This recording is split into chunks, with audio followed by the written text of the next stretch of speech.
¿Te parece bien o te parece Depende mucho? de cómo te pongas. Depende. ¿Cómo están? Buenas tardes. Vamos a saludar a la gente que sé que nos está mirando en YouTube, en Twitch, así que mirá, saludemos allá. Ya vamos. Hay mucha gente que nos mira, gracias otra vez. Gracias a todos los que vinieron acá. Creo que por el horario se van a ir sumando algunos en un ratito. Algunas caras que van repetidas en este ciclo, que son abonados a este ciclo de charlas. Y les agradecemos mucho. Espero que no los hayan obligado nadie a venir. Pero bueno, acá estamos. Tengo un invitado de lujo, un ex compañero de banca. ¿Tiene alguien más? No. Agarra el lujo, agarra que va. Te vamos a tratar con cariño acá. Fernando Iglesias, no sé si lo conocen. ¿Lo pueden volver a aplaudir, por favor? Ahí va. Gracias. Muchas gracias. Reincidente, porque ya estuvo en este ciclo. Cuando este ciclo era un poquito más tranquilito, un poco más aburrido, me parece. Un poco más estático. Vayan a... ¿Cómo le va, señor? ¿Se puede sentar aquí, en primera fila? Para oírme mejor. Muchas gracias, le agradezco. Bien, vamos a charlar de un montón de cosas con Fer, que como les decía, compartimos banca en la Cámara de Diputados. Así es. En una época yo fui diputada, no parece, pero... Y vos seguís ahí ahora, ¿no? Sí. ¿Cómo está el Congreso? ¿Cómo anda el Congreso? Contame un poco. Y es difícil que el Congreso ande bien cuando el país anda tan mal, ¿no? Anda como anda. Sí. En general... Vos fuiste diputada, sabés que a los diputados se nos critica mucho, muy duramente. Sí. Pero la verdad es que no funciona por una razón que no tiene tanto que ver con los diputados y con nuestra voluntad de trabajar o no trabajar o lo que fuera. El problema es que hay una situación de casi empate, porque vos tenés un bloque de 118, uno de 116, que son el 90% del Congreso. Pero ninguno de los dos tiene la mayoría. Entonces, si vos querés hacer algo... vos solo no podés, tenés que ir a buscar en ese 10% en el medio, donde normalmente el gobierno tiene mejores argumentos que la oposición para convencer a los diputados. Y todos sabemos que esos poquitos del medio no se puede acordar nada tampoco. Y es complicado. Te doy un ejemplo que la gente siempre nos pregunta, por ejemplo, ley de alquileres. Nosotros en la campaña dijimos que íbamos a trabajar para derogarla, no que la íbamos a derogar porque no podés prometer algo que no podés hacer por vos solo. Llegamos ahí y dijimos, bueno, derogación, vamos a juntar, vamos a ver este 10% que está en la ancha avenida del medio, cada vez más chiquita es, pero bueno, y nos dijeron, no, derogación no, de ninguna manera. Bueno, derogación no, vamos entonces a quitar los 2 o 3 artículos peores de la ley de alquileres, que es una ley muy mala, la hicimos... La hicieron algunos de los nuestros, no digamos nosotros no la hicimos, no nos hagamos cargo tampoco. No voy a hacer ningún nombre, yo hice un discurso en contra de la ley y me abstuve para no fracturar el bloque, pero no la voté porque me pareció de entrada muy mala. Vean el discurso, lo encuentran en la... Dije, no era muy difícil de calcular qué era lo que iba a pasar. Todas esas cláusulas iban a terminar en una suba de precios, en una retracción de la oferta y en todo lo que pasó. Bueno, la cuestión es que nos habíamos puesto de acuerdo en cambiar la ley y sacar los 2 o 3 artículos más embromados. Renovación solamente una vez por año, 3 años de contrato obligatorio, todo eso. Y nos dijeron que sí. Y llamamos a comisión y estábamos para reunir la comisión y sacar el dictamen de cambio de la ley, cuando de repente 2 de la ancha de la avenida del medio de repente cambiaron de opinión. Justo, de casualidad, por convicciones. Lo estudiaron a último momento un poquito más y les pareció que no. Y se borraron, y ahí está la ley, no hay forma de cambiarlo. Pero es general. La verdad es que yo lo grafico así. Nuestro bloque quiere ir para, qué sé yo, Finlandia. Si no llegamos a Finlandia, a Uruguay estamos bien. ¿No? Ellos quieren ir para Cuba. Si no llegan a Cuba, con Venezuela se conforman. Ahora, todas las leyes que llevan para Venezuela, nosotros no se las vamos a votar. Y todas las que van para Uruguay, ellos no nos las van a votar. Entonces, las únicas leyes que se pueden votar son las de intermedio, que yo la ley Lucio, otros temas que son... Pero que cada vez son menos, ¿no? Cada vez son menos esos temas. Y sí, porque aparte es un papelón, la verdad es que es difícil, porque la gente dice, hay un problema enorme con la seguridad, hay un problema enorme con la inflación, la economía y la seguridad, y nosotros estamos tratando sobre detalles menores, ¿no? Entonces la gente en vez de, te dicen, si no lo haces, no quieren laburar. Si lo haces, te sacan leyes sobre boludeces. Pero sobre leyes importantes hay dos problemas. El primero es que la Constitución le da la potestad de la economía y de la seguridad al Poder Ejecutivo. Correcto. Y lo que puede hacer el Congreso es muy poco. Y segundo, lo poco que puede hacer no lo podemos hacer porque lo que nosotros queremos aprobar ellos no quieren y viceversa. Y eso no es que no tenemos voluntad de acordar, es que la gente, no es que el Congreso está partido por una grieta. La sociedad argentina está partido por una grieta donde una parte de la sociedad quiere determinadas cosas y otra quiere cosas, un modelo de sociedad completamente opuesto. Y bueno. Te iba a llevar a eso en realidad, porque pensando que el Congreso está mitad para un lado y mitad para otro, descartemos a esos poquitos del medio que sabemos que siempre terminan del mismo lado. Por lo menos en mi experiencia por el Congreso siempre terminaban del lado contrario al nuestro. Pero hace poco, Mauricio, y en alguna de las charlas de acá lo hablamos, y Mauricio dijo, le mandamos un saludo a Mauricio, yo siempre le mando saludos en cada transmisión. Mauricio dijo, bueno, ya hay un punto en donde no hay grieta, porque hay cosas que no nos vamos a poner nunca de acuerdo con estos tipos, no leyes en particular, entiendo que el trabajo legislativo hay que hacerlo, pero sacándote de ese laburo legislativo, Mauricio dijo eso, me parece que, por lo menos yo estoy de acuerdo, hay temas en los que no nos vamos a poner de acuerdo porque no queremos estar de acuerdo. ¿Qué pensás vos de eso? ¿Cómo la ves? ¿Qué te genera? Hay una parte de las decisiones humanas que no son explicables ni negociables. Digo, el tipo de sociedad en la que uno quiere vivir o la familia que quiere crear. Bueno, uno quiere una familia de una manera. Acá está claro que la visión de la vida y de cómo tiene que ser una sociedad que ellos tienen es completamente diferente a la nuestra. Y acá, por eso yo soy muy crítico de esta idea del 70%. A mí me parece que no está, ojalá lleguemos al 70%. Nadie está en contra de que el 100% de la sociedad argentina apoye determinadas ideas. Pero la realidad es que es muy difícil pensar que vos vas a cambiar un sistema corporativo, prebendario, donde está lleno de corporaciones a las que les va muy bien, mientras al país les va muy mal, ¿no? Desde los empresarios expertos en mercados altamente regulados, hasta las corporaciones sindicales y las corporaciones piqueteras, y dale que va, ¿no? Sectores de la propia política. Entonces eso le va muy bien en un país que le va muy mal. Y no es que este sistema apareció de la nada, apareció porque ellos lo crearon. Pensar que ellos van a votar en contra de eso, pensar que el peronismo, que para mí es la representación de todo eso, ¿no? Porque vos decís, bueno, vamos a hacer los cambios. Bueno, vamos, ¿qué cambio vamos a hacer? Vamos a cambiar la educación. ¡Pum! Baradel. No. Vamos a cambiar la ley laboral. DAER, la CGT. Moyanito. No. Vamos a cambiar el tema de las obras sociales. Moyano, no. Vamos a cambiar la coparticipación federal. Los gobernadores peronistas, no.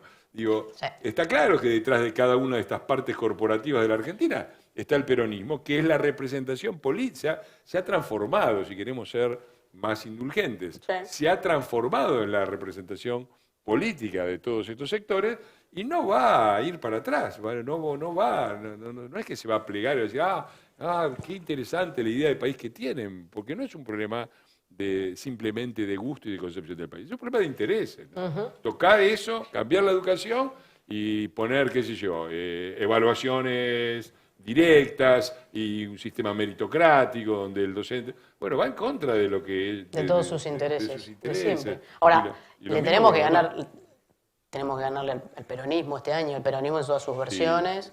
Vos has hasta escrito libros respecto del peronismo en este país, pero viste que el peronismo igual sigue ganando en los lugares donde peor gobierna. Pasa en algunos municipios del conurbano, pasa en las provincias, ¿no? En varias de las provincias. Mira, solo hay dos grandes núcleos del peronismo, que son las dos grandes fábricas de pobreza de la Argentina, que son las provincias del norte y los municipios del conurbano. Vos agarrás los municipios del conurbano, yo esto lo he estudiado, lo he puesto en el último libro, las cifras son estas. Hay 10 municipios en los cuales solamente gobernó el peronismo desde 1983. Solo ellos. No hace falta que les diga cuáles son, ¿no? Primero, número 1, La Matanza, ¿no? Bueno, La Matanza y sucursales.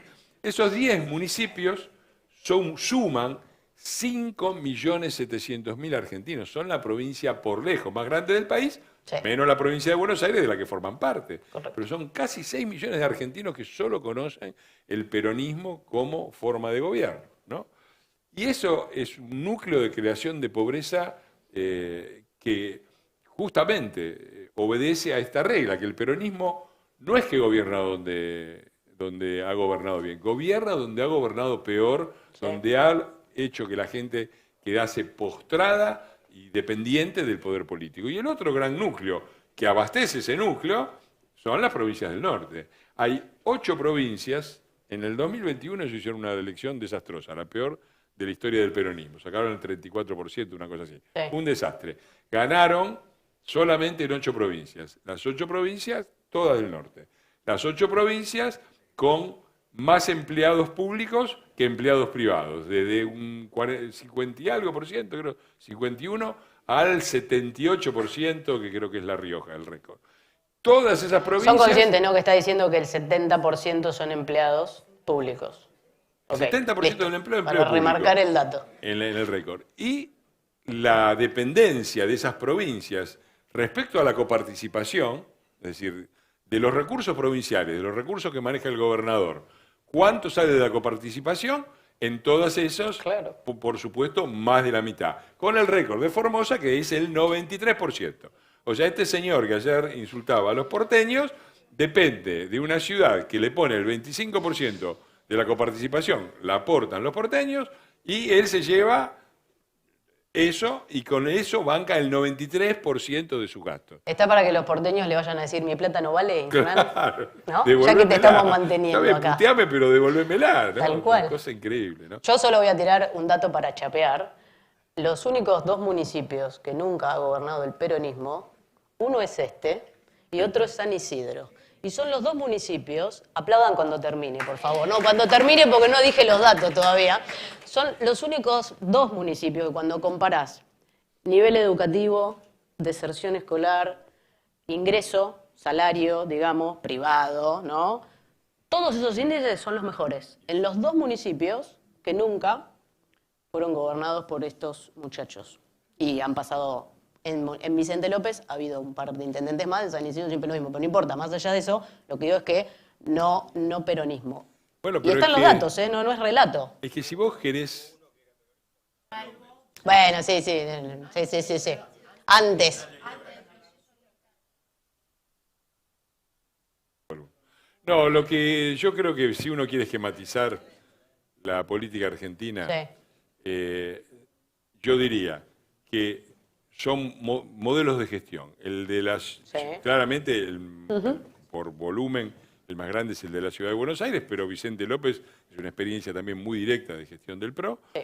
Estamos, los que queremos que ese modelo de gestión se expanda al resto del país, y los que quieren que se expanda al resto del país, el modelo de gestión de La Matanza y de Formosa. Es eso. Entonces, los que quieren hacer de la Argentina una gran Formosa, una gran La Matanza, y bueno, son los muchachos. Y no es que no va a ser fácil, no nos lo van a hacer fácil. Yo creo que tenemos que entrar de otra manera. Yo creo que vamos a hacer gobierno, o por lo menos tenemos que hacer las cosas bien, no va a ser fácil. La aparición del fenómeno Milei complica, sí, las cosas, pero yo creo que vamos a hacer gobierno. Pero tenemos que llegar al gobierno de otra manera. Era razonable en el 2015 cometer algunos errores que no podemos volver a cometer. Uno es el del optimismo injustificado. No va a ser fácil. No va a ser fácil bajar la inflación, no va a ser fácil lidiar con el club del helicóptero. No hay, claro, que tener... además se aguantaron estos 4 años sin hacer nada, con lo cual cuando gobernemos nosotros van a volver con toda la abstinencia, ¿viste? Están juntando piedras. Claro. El otro día se lo dije... Sí.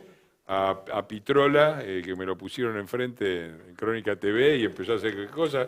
Digo, pero Pitrola, digo, si ustedes tiraron 14 toneladas de piedra por una ley que beneficiaba a los jubilados y ahora vos venís acá a Crónica TV a denunciar no sé cuántas cosas, pero las piedras, que las están juntando vos para tirarnos a nosotros. Digo, 4 años juntando piedras y nos las van a venir a tirar. Ya sabemos, pero ya lo dijeron.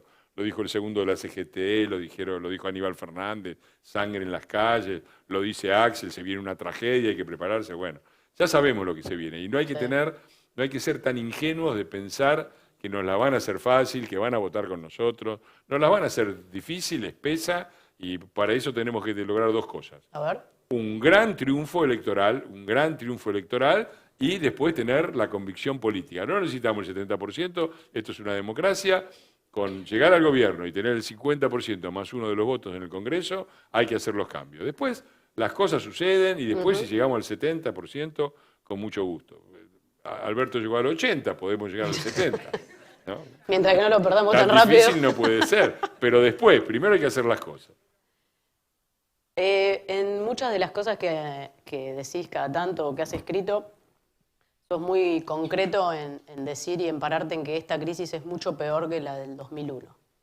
Yo creo lo mismo, pero me gustaría que vos cuentes un poco eso y que charlemos un poco de eso, porque a veces pareciera que no, y esto es mi opinión, más por una calma, ¿no? Tensa calma que hay en todos los ciudadanos, ¿no? Que yo creo que ya ni ganas tienen de ir a romper todo como en el 2001, o creo que ni siquiera creen que los políticos se merecen que vayan hasta ahí, pero me gustaría escucharte a vos, tu visión, tu opinión.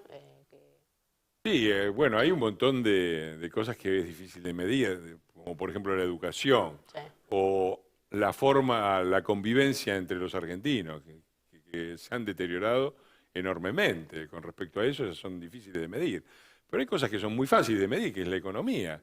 Digo, de la Rúa, que se supone era un inútil, qué sé yo, pero la pobreza era del 38% cuando la soja valía 160.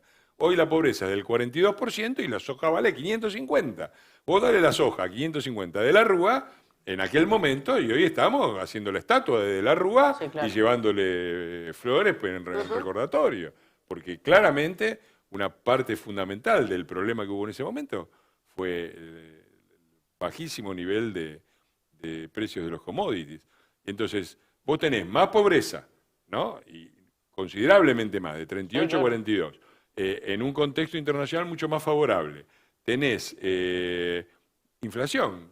No solo no había inflación, había deflación. El último, en el 2001, la inflación fue negativa del 1%, es decir, las cosas salían 1% más barato que a principio de año. Hoy tenemos 120 y no tenemos 120, porque vos poneme la tarifa al nivel que tiene que estar, claro, y poneme el tipo, cerrame la brecha cambiable y poneme el dólar al valor que tiene que estar y después me decís si 120. Es mucho más que 120, ¿no?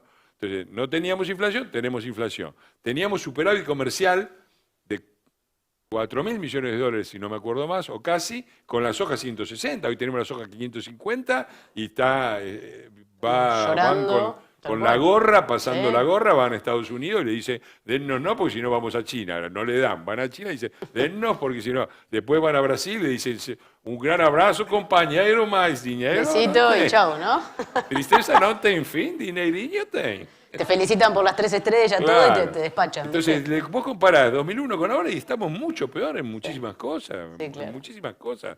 Entonces, y después de 20 años donde tuvimos una oportunidad increíble, estos muchachos gobernaron 16 de 20 años con la soja siempre arriba de los 500. Nosotros nos tocaron los 4 años en que bajó a 300, ¿no? Ahora nos vienen con la sequía. Nos dicen, sí, la sequía, bueno.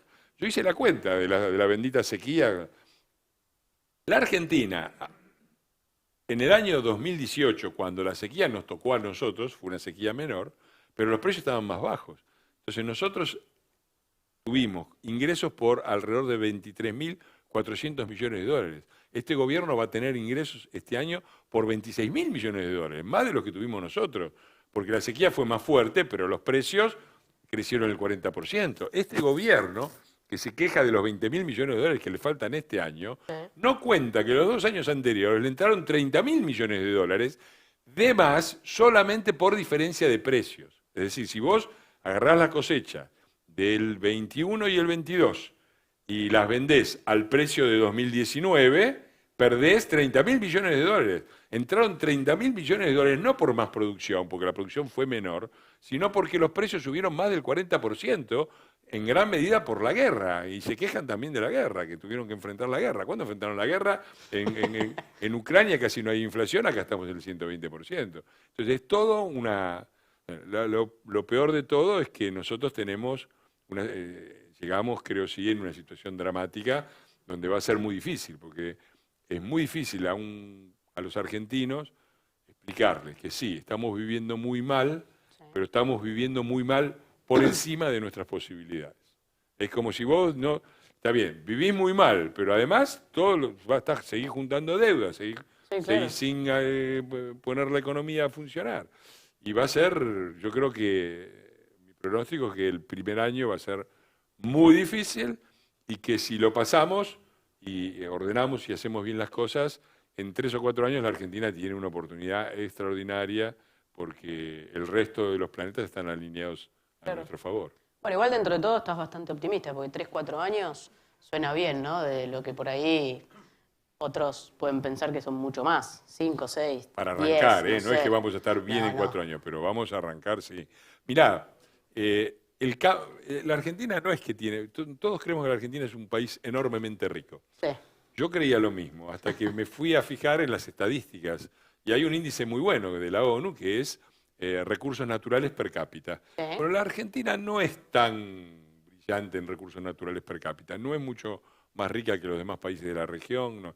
Lo que sí tenemos una gran oportunidad es porque hemos hecho las cosas tan mal que los demás están como están porque desarrollaron todo. Nosotros estamos como estamos porque no desarrollamos nada. Digo, Chile, que tiene la misma cordillera que nosotros, exporta 10 veces más que la Argentina en minerales, 10 veces más. 10. Y nosotros seguimos con planteos absurdos como, no, acá la minería de esto no y la otra del otro. Digo, tenemos obviamente que respetar los estándares internacionales, viene una compañía canadiense, le tendremos que pedir que hagan las mismas cosas que hacen en Canadá, pero tenemos que desarrollar eso, porque no puede ser que los chilenos tengan un sector agropecuario igual que es el cobre, y nosotros de este lado no encontramos nunca nada. ¿Cuánto hace que Bolivia vive del estaño? Nosotros tenemos la misma cordillera y no encontramos nunca nada. Digo, es una locura. El sector minero es uno, el sector de combustibles ni hablar. Sí, vaca muerta. Si estos que se quejan de la guerra, si hubieran hecho el gasoducto que estaba listo para empezar, estaba la licitación para ser planteada, ya estaría funcionando, la guerra los hubiera ayudado por el precio de los commodities, que le subió el precio a la soja y a todo, y por los combustibles que estaríamos exportando en vez de importar, ¿no? Ahí hay otro sector. En 3, 4 años, el sector de combustibles puede llegar a ser un exportador de una importancia cercana ya al sector agropecuario y puede duplicar en 4 años más. Es una oportunidad enorme esa que tenemos. Solo si ganamos este año nosotros, porque si siguen estos tipos gobernando, ni siquiera se va a terminar el gasoducto, ¿no? O sea, pueden pasar gobierno de gobierno y es la licitación de la relicitación y así seguiríamos. Mira, yo ahí tengo una noticia que me sorprende. A ver. Ahí tengo ¿Es información, diría? Información. Existen muy buenas posibilidades de que el gasoducto se termine. ¿Por qué motivos? A mí me es un poco misterioso. Okay. Y cómo lo hicieron, también. Pero existe la posibilidad de que el gasoducto se termine ese año. Eso sería una gran noticia, porque permitiría por lo menos parar el drenaje y pensar el futuro, ¿no? Conectar la red nuestra, que va de Vaca Muerta, lo que inyectás de Vaca Muerta, si lo podés sacar y conectar la parte que falta con Brasil y San Pablo, que es poquito, bueno, eso sería un paso adelante enorme. Y hay muchos sectores como ese. Está el sector del litio, la economía del conocimiento y de la información. La Argentina tiene un potencial ahí enorme. La cantidad de chicos que se están mudando a Uruguay, una locura. O los que trabajan de acá, se hacen mandar la plata a Uruguay, se cruzan a Colonia, se vuelven todos los fines de semana con $2.000. Esa locura, ¿viste? Vos se la contás a gente normal que vive en países normales y no lo puede creer. No lo pueden creer. Yo contaba algunas cosas, yo tengo muchos amigos europeos, sobre todo italianos, que vienen bastante, y cuando les contaba las cosas no las pueden creer. Yo les contaba, por ejemplo, el sector agropecuario. Yo se los cuento así. Un productor agropecuario argentino produce 3 camiones de soja. Los manda al puerto, el gobierno le dice, lindo los 3 camiones, 35% de retenciones. Un camión, plinca. Abajo. Te quedaron 2. Sí. Muy bien. Los exportaste a China, ¿no? Los chinos te mandan $1.000.000 para pagarte. El gobierno te dice, bueno, $1.000.000, cuando te lo da el cambio, te da la mitad. Plin, caja, un camión menos. Te quedó un camión de los 3. Hiciste 3 camiones, te quedó 1. Con eso tenés que pagar los costos, amortizar el capital, el trabajo, la próxima cosecha, todo. Te quedó una ganancia. ¿Qué dice el gobierno? 35% de ganancia. Es demencial. Es una cosa demencial. Y es demencial además que a estos muchachos, en vez de hacerle un homenaje al campo argentino, encima lo putean. Saqueo, ¿viste? y lo putean. Es una locura, ¿no? Y el peronismo también es rarísimo, porque el peronismo es tan raro. Han estado por décadas a la búsqueda de la burguesía nacional, ¿no? Habría que construir una burguesía nacional que no había, y la burguesía nacional... Ahora, ¿qué es una burguesía nacional? Yo creo que una burguesía nacional deben ser tipos que son empresarios, que invierten en el país, que lo que ganan lo vuelven a invertir en el país, que invierten en tecnología, que desarrollan la tecnología. El campo. Sí.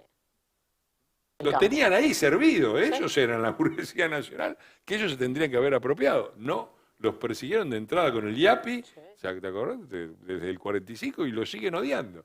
Y esa es la burguesía nacional, los gringos que cuando juntan un mango lo reinvierten en el propio campo o compran edificios o departamentos en Rosario o en Buenos Aires, qué sé yo, reinvierten en el propio país. No, no los quieren, no hay forma.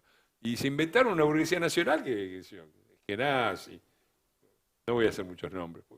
Puedes hacerlo, si nos está mirando por Twitch, es que nazi, le mandamos un saludo. Saludamos a los expertos en mercado regulado, altamente regulado. No, tal cual. Que sigan disfrutando como de Mendiguren de las regulaciones, ¿no? Diputado. ¿Te acordás? ¿No? Estaba. De Mendiguren, sí. Sí. Fue diputado. Una cosa increíble. Cosa increíble lo que hemos escuchado. Bueno, es otro que le mandamos un saludo. Hablando, vos hacés un trabajo que no sé si todos conocen, trabajo una tarea casi militante, para salir un poco de esta catástrofe peronista. Vos estás haciendo un trabajo para el espacio, para el PRO en particular, organizando a muchos argentinos que viven en el exterior para que voten, ¿no? Sí, claro. Para hacer eso mucho más fácil, pero también porque hay muchos afuera, cada vez más. Y a mí me gustaría que cuentes un poco cómo viene ese laburo, cómo lo estás haciendo, porque la verdad que muchos acá obviamente, mucho vecino activo en nuestro espacio, en el PRO particularmente, pero me gustaría que cuentes un poco y cómo viene ese trabajo, porque de lo que yo voy sabiendo, cada vez es más la gente que se va entusiasmando y también los necesitamos, ¿no? Digo, tenemos que ganar por mucho. La capacidad de transformar después de ganar las elecciones depende de por cuánto ganemos. Y cada voto cuenta. Esto es medio de cassette lo que digo, es fácil, pero es la realidad. Así que nada, si tenés ganas de contar un poquito eso, pues a mí me gustaría que lo sepan ellos, todos los que están acá. Bueno, yo siempre hago el chiste que soy como Bruno Díaz, que tengo una segunda vida que casi nadie conoce, como Batman, ¿no? Yo me dedico mucho a relaciones internacionales, ha sido por el lado donde yo entré a la política, viví casi 10 años en Europa, soy ciudadano español, soy ciudadano italiano, hablo varios idiomas, me gradué ahora en Bolonia. ¿De qué te graduaste en Bolonia? De máster en Relaciones Internacionales especializado en Latinoamérica y Europa. Que es muy interesante. Una maestría que el director y fue el director de mi tesis también, es Lori Sanata, cosa que me enorgullece. Y siempre me dediqué a Relaciones Internacionales, siempre trabajé mucho ahí, en el nivel de sociedad civil, presido un movimiento, el Movimiento Federalista Mundial, que nadie conoce, pero que hemos tenido algunos logros importantes desde... Contá alguno. La creación del Parlamento Europeo fue una idea muy fuerte y muy sostenida por los federalistas europeos, empezando por mi gran héroe político, que era Altiero Spinelli, un italiano considerado hoy uno de los padres. Vos vas al Parlamento Europeo y el pabellón principal es el pabellón Altiero Spinelli, un federalista. A nivel mundial, la creación de la Corte Penal Internacional. Hoy Putin y Maduro están siendo perseguidos por crímenes de lesa humanidad por una Corte Penal Internacional que se creó, nosotros el movimiento lo planteó en el año 1947. Mirá lo viejo que era. Claro, el tiempo. Era la época de Nuremberg y lo que se dijo en ese momento es: necesitamos un tribunal como el de Nuremberg, pero que no sea de los vencedores sobre los vencidos. Bien. Que sea permanente y que persiga todo tipo de... Bueno, eso terminó en la Corte Penal Internacional y termina hoy y muchas más, qué sé yo, entre nuestros militantes, de Albert Camus y muchos más, uno que nos enorgullece mucho es un tal Einstein, que era militante del movimiento y planteaba ya por los años 40, muy arrepentido de la contribución de su teoría a la creación de la bomba atómica, planteaba la creación de una autoridad mundial que se encargara de monopolizar el conocimiento técnico sobre cómo construir para evitar la proliferación nuclear, claro. ¿no? Y hacía reuniones en Princeton, él en esa época era profesor en Princeton y hacía reuniones del Movimiento Fiesta Mundial. Bueno, digamos, me dedico a este tema y he hecho algunas cosas. Aprobado, ¿no? Con todo lo que dijo ya está, ¿no? ¿Necesitan más credenciales? No, claro, por favor. Claro. Ahí va. De ahí... Y trato de llevar ese conocimiento a cosas que no sé, en particular llevo adelante lo que llamamos Pro 25, la provincia 25, que son los argentinos que viven en el exterior, que es la quinta o sexta provincia por la cantidad, porque somos muchísimos, más de 1 millón, es difícil de controlar porque no todo el mundo hace el cambio de residencia, entonces claro. Es complicado, pero se calcula más de 1 millón. Y es un distrito muy interesante. En primer lugar, porque nos votan a nosotros. Número digamos uno. La verdad. Número 1. El distrito de la Argentina donde más votos saca Juntos por el Cambio son los argentinos en el exterior, con aproximadamente el 80%. El distrito donde los muchachos sacan mayor cantidad de votos, ¿cuál es? ¿Cuál es? Las cárceles. Muy bien. Las cárceles. 80 y pico % para Alberto Cristina, 9% para Macri Pichetto, última elección. Todo dicho, ¿no? Está todo dicho. En las cárceles, por si alguien no escuchó, sobre todo los que nos ven por Twitch. Increíble. Bueno, yo trato de organizar eso. Bueno, van a votar afuera. Van a votar igual. Ilusiones. No van a cambiar el voto por estar afuera, al contrario, lo fidelizan. Es más, yo diría que por algo sacan esos votos, porque saben que esto lo largan. Tal cual. ¿Y cómo viene esa tarea en la provincia 25? Bueno, estamos armando Pro 25 Sí. y yo armé una cosa que se llama Juntos por el Mundo, para que no fuera solamente del PRO, sino que los independientes, los radicales, los de la coalición se juntaran y armamos una cadena muy grande, tenemos gente trabajando en todos los países y ahora estamos trabajando, ya terminó la época, ya no hay tiempo para cambiar de domicilio, los que están, los que no, y ahora estamos tratando de armar una serie de iniciativas. La primera que vamos a presentar apenas terminemos de organizarla es un recurso de amparo, porque como ellos saben que no los votan, ¿qué hicieron? Le quitaron el derecho a votar por correo. Claro. Entonces vos, en Argentina, si estás a más de 500 kilómetros de tu lugar de votación, decís yo no puedo votar. Pero la mayoría de los argentinos que viven en el exterior viven a más de 500 kilómetros de un consulado. Correcto. Porque no son tantos los consulados, ¿no? Y esos no... tienen que ir a hacerse los 500 kilómetros para poder votar, y si no, por correo no se puede. ¿Por qué no se puede votar por correo? Porque a los muchachos se les ocurrió. Así que vamos a presentar, ya lo habíamos hecho, pero vamos a insistir con un recurso de amparo para que les devuelvan el derecho a votar. Y si no, vamos a seguir trabajando para que esos grupos que yo tratamos de conectar, hemos hecho conferencias con todos, con Mauricio, con Patricia, con Cornejo, con muchos dirigentes. Tratando de conectarlos, de ayudarlos a organizarse, de que ayudaran a la gente a hacer el cambio de domicilio y ahora para que se organicen para votar, para por lo menos el que tiene que venir de 700 kilómetros no tenga que volverse el mismo día y uno que vive cerca del consulado lo deje quedarse a dormir en la casa y después vuelva, lo reciba. Bien. Normalmente se vota en Miami, se vota que hace mucho calor, bueno, hay que llevar bidones, sanguchitos, fiscalización, todo eso, y tratamos de organizarnos con eso.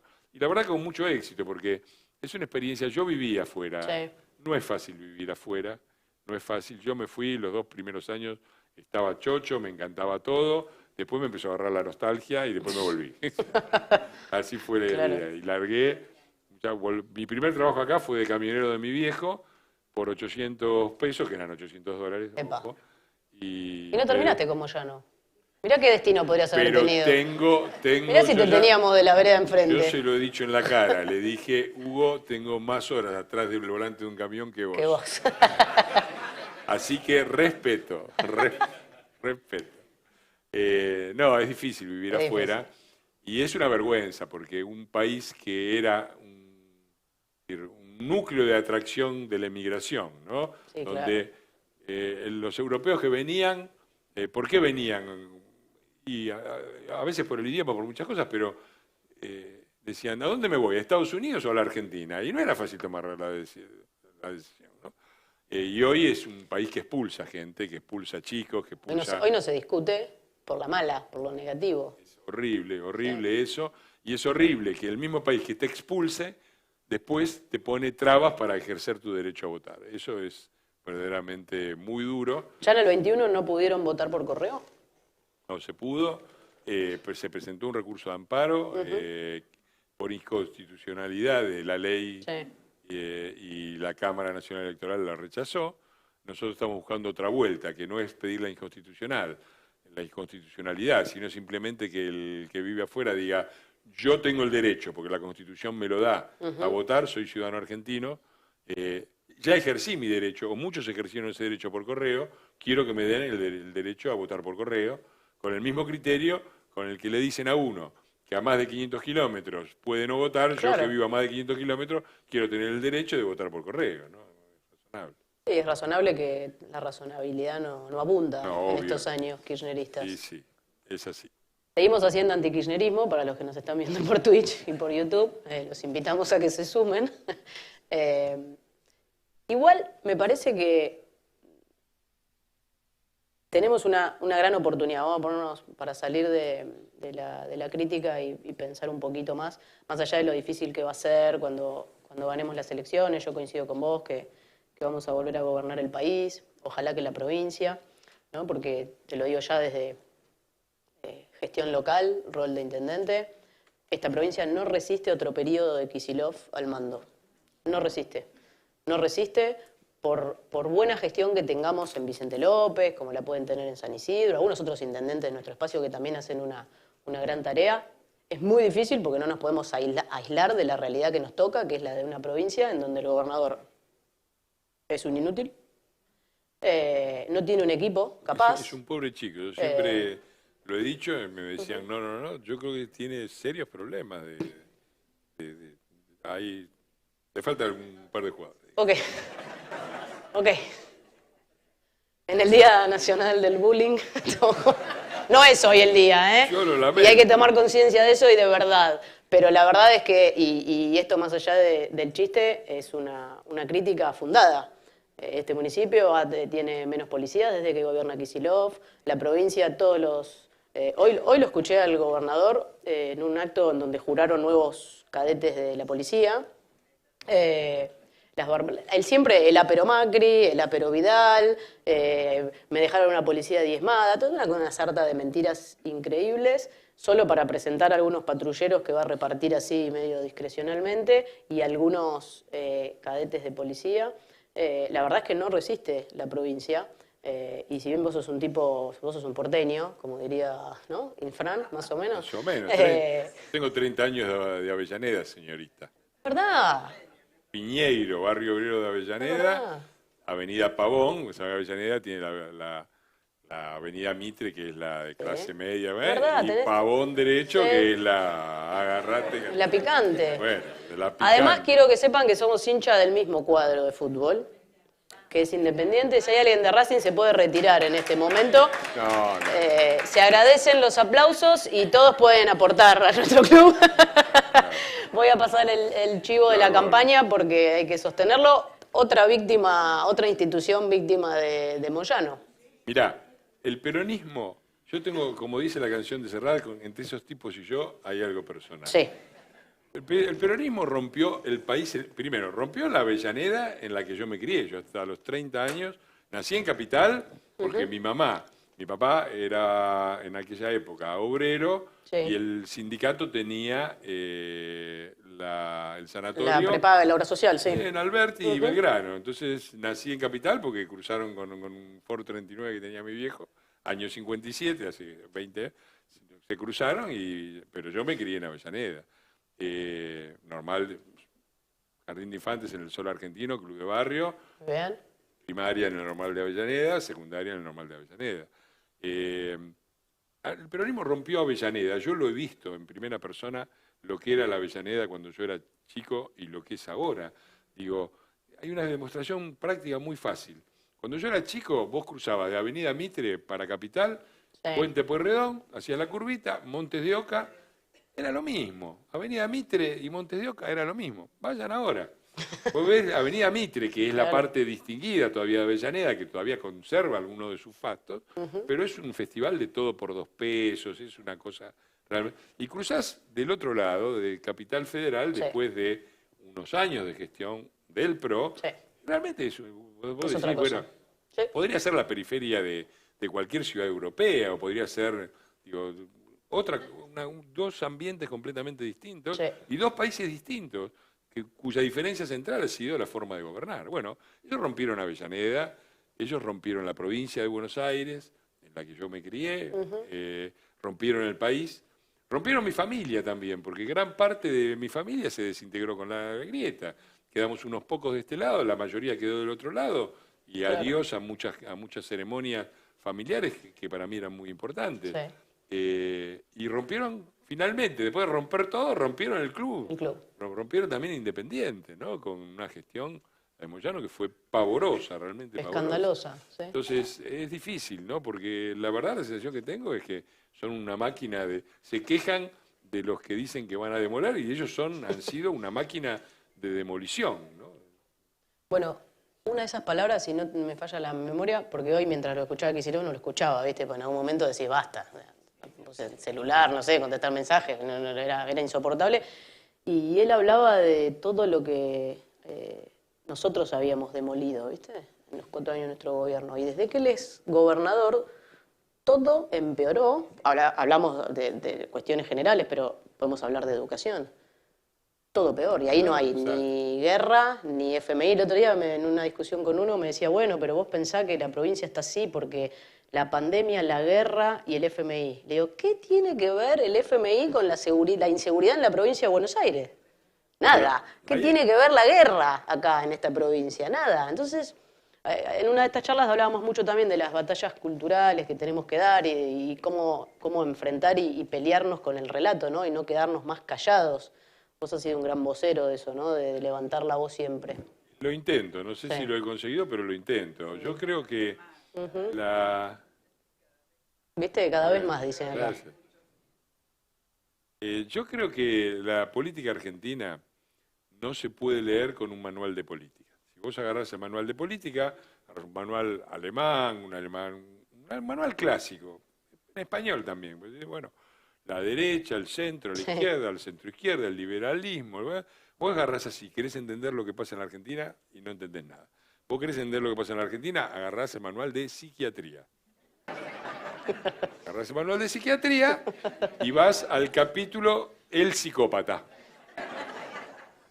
Entonces, vos ves lo que hace... El psicópata es un tipo que no tiene ningún tipo de prurito, que abusa de todos, que les pasa por arriba a todos, que se cree que no tiene culpa a pesar de las barrabasadas que hizo, y que además una característica muy clara del trastorno psicopático es que una característica del psicópata es que acusa al otro de lo que hace él, ¿no?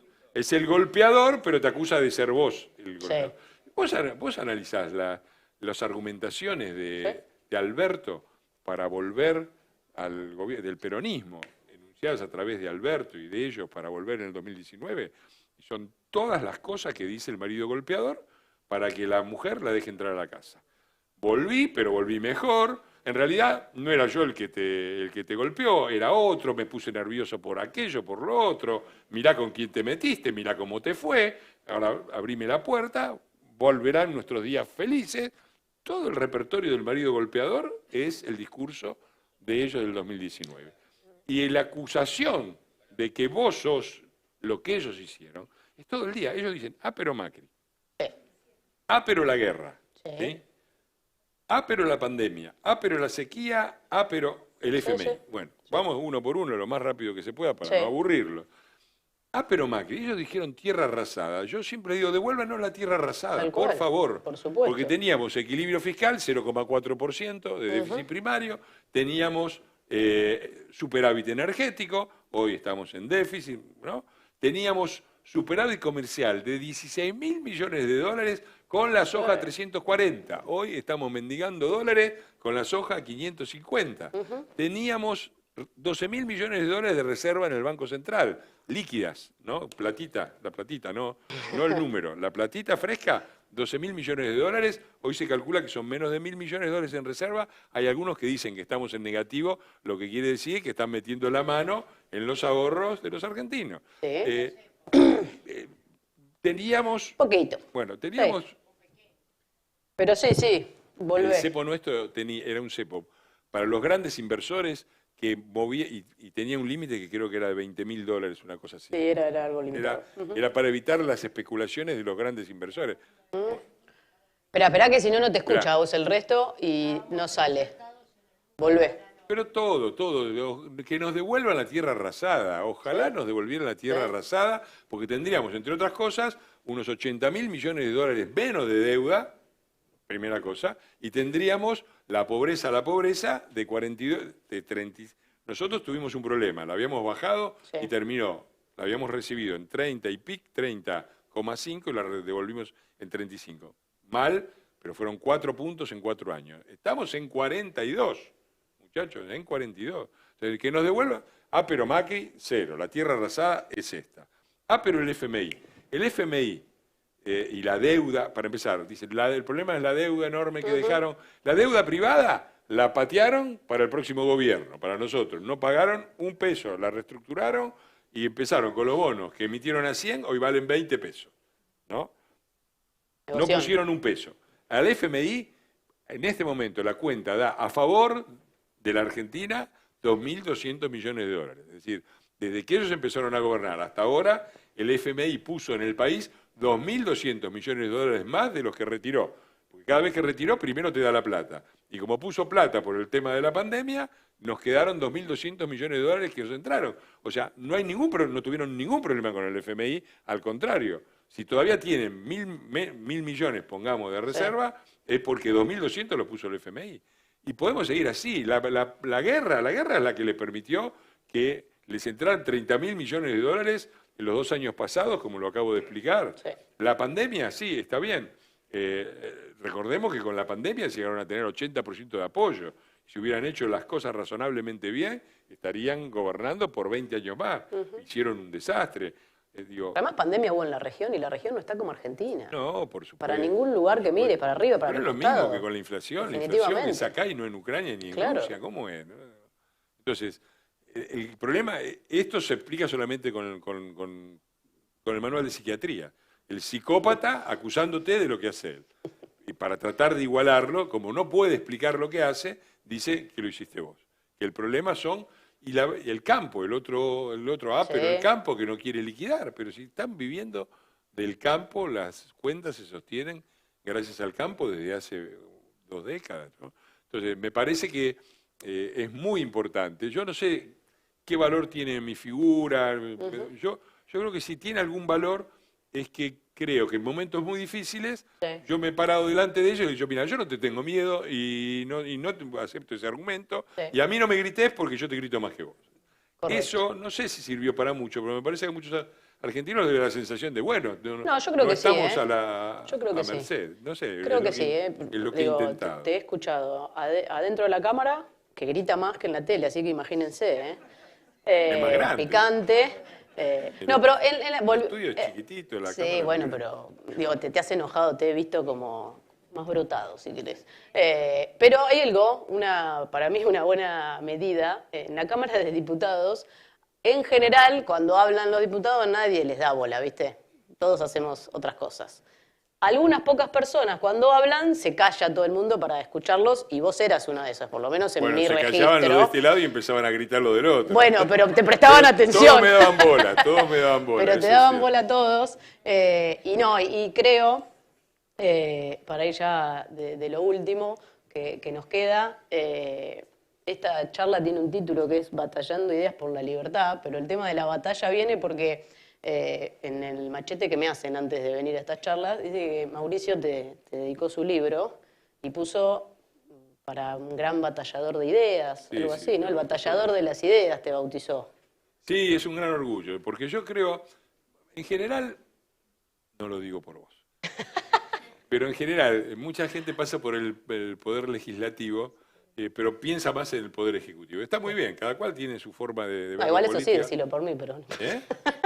Bueno, sí, hay gente que dice, bueno, esto sí, pero lo que a mí más me interesa claro. es porque lo La pasión y la... Sí, pasa. Sí. Está perfecto. Yo la veo desde otro punto de vista. Yo creo que el gran problema, la Argentina es un país con un enorme potencial, gobernado, además de por delincuentes, por pésimas ideas. Sí. Son ideas horribles. Sí. Todas estas ideas de que, qué sé yo, cosas absurdas que no se discuten en el mundo. Si emitir genera inflación. No se puede discutir eso. ¿Viste? Digo, si emitir deuda en pesos no importa, porque total ese peso es la moneda nacional. Digo, son ideas horribles, ¿no? La idea de cerrar, porque la forma de crear trabajo es proteger las industrias y por lo tanto cerrar el país a la competencia. Ideas horribles que no han funcionado en ningún lado, que han llevado sistemáticamente al fracaso. Y por lo tanto, me parece que una tarea crucial es cambiar esas ideas, porque es difícil, inclusive aunque llegues al gobierno. A nosotros nos pasó en el 2015. Nosotros, nuestros votantes hablaban de las tarifas de gas y de luz como si fueran impuestos. Sí. Es decir, como si fueran algo que te cobra el gobierno, vaya a saber por qué, no como un gasto que tenés que hacer para pagar lo que consumís. Entonces, cuando las ideas están muy desacomodadas, aunque ganes las elecciones, es difícil gobernar, porque la gente no termina de entender por qué pasa lo que pasa y le parece que subiste la tarifa de luz porque se te ocurrió. Porque se te ocurrió, sí. Entonces, a mí me parece que la batalla por las ideas, en realidad no me gusta hablar tanto de la batalla, porque ahí reflejamos otra de las herencias del peronismo, que es la concepción militar de la política, sí, claro, ¿no? De la batalla cultural. Bueno, sí, el debate público, ¿no? El debate de las ideas y cambiar las ideas me parece central. Y me parece que el Poder Legislativo tiene... Nosotros, muchas veces se cree que los diputados estamos ahí para sancionar leyes. Y nos dicen, bueno, vayan a trabajar y sancionen muchas leyes. El problema que tiene la Argentina es que tiene demasiadas leyes. Por supuesto. Entonces, es raro que los mismos que se dicen liberales, que nos dicen, vayan a trabajar y sancionen más leyes, después se quejan de que hay demasiadas leyes. El problema no es ese, el problema es que las leyes son malas. Sí. Y sobre todo las que son buenas tampoco se aplican. Se cumplen. Entonces, cambiar las concepciones, cambiar la forma de... Yo creo que es fundamental y hay muchos... Es decir, yo he tenido muchos acuerdos con Carrió y tengo ahora muchos desacuerdos con Carrió. Pero si Carrió tuvo una importancia en la política argentina, y la tuvo, yo arranqué por ahí cuando vos estabas en el PRO, yo estaba en la coalición cívica, yo creo que planteó 2 o 3 cosas que no estaban en la agenda, que eran la lucha contra el narco, la lucha contra la corrupción, la importancia de las instituciones republicanas. La primera figura de un cierto volumen que planteó eso muy claramente allá por los años 90 fue Carrió. Y no sé cuántas leyes aprobó Carrió, que fue diputado en no sé cuántos periodos, ni me importa. Pero pudo hacerla porque pudo dar la batalla de las ideas como diputada. Tocqueville decía que el Parlamento era el corazón palpitante de la democracia.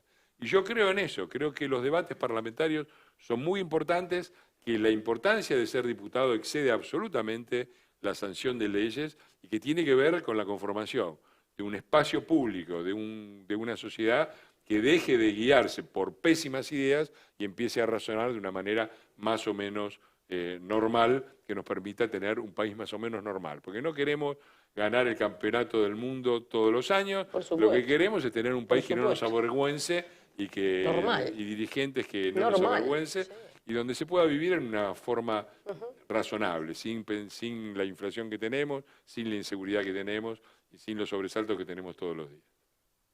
Muchas gracias por haber venido. Fernando es jugador que yo lo quiero siempre en mi equipo.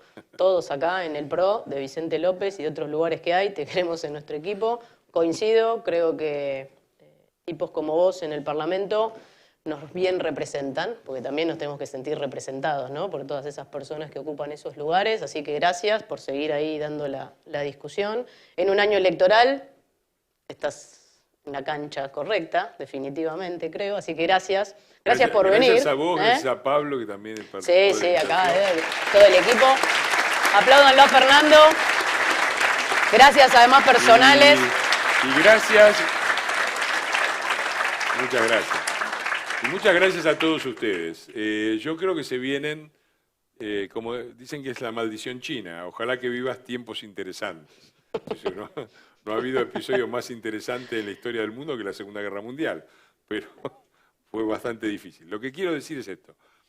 Vienen tiempos interesantes, vienen tiempos muy difíciles, donde vamos a necesitar mucho apoyo, mucha paciencia. No va a ser fácil ganar, no va a ser fácil mantenerse en el gobierno, no va a ser fácil hacer todos los cambios que hay que hacer para sacar adelante este país. Y ustedes tienen un rol fundamental, que es ayudarnos Correcto. entre todos Muy a cambiar importante. las cosas, Sí. para que haya conciencia, para que ganemos contundentemente las elecciones, para que no se divida el voto opositor en delirios, En cositas. en cosas que no tienen, que tienen poco sustento, y que podamos llegar al gobierno. Y después, en el gobierno también hacerle entender a la gente que hay dos posibilidades. Vamos a tener un 2024 y quizás un 2025 muy duro. Muy duro. Gobierne quien gobierne. La diferencia es si eso va a servir para sentar las bases de un país diferente, un país donde nuestros hijos quieran quedarse a vivir, o si van a servir para seguir por el camino de la decadencia y del fracaso en el que estamos. Esa es la diferencia, y en eso el trabajo que tienen ustedes personalmente es muy, muy, muy importante. Así que les agradezco por haber venido, y fuerza, estamos ahí, a no aflojar. A no aflojar. Muchas gracias a todos. En serio, muchas gracias. Paolo, ¿quién viene en la próxima charla? Pablo Gerchunov, vamos a tener el gustazo de tenerlo aquí en este mini living que tengo. Gran teórico de la economía. Sí, gran teórico, los vamos a volver a invitar. Y después vamos a tener otras más. Creo que va a volver nuestro gran amigo Fede Pinedo, va a venir nuestra querida Gaby Michetti, que hace mucho que no aparece públicamente, y creo que la vamos a tener acá, ¿no? O la tengo que llamar todavía, Gaby. Va a venir Gaby. Gracias a los que si siguen conectados, ya desconectamos, no lo sé. Muchas gracias a todos, en serio. Nos vemos la próxima. Chau, chau. Gracias.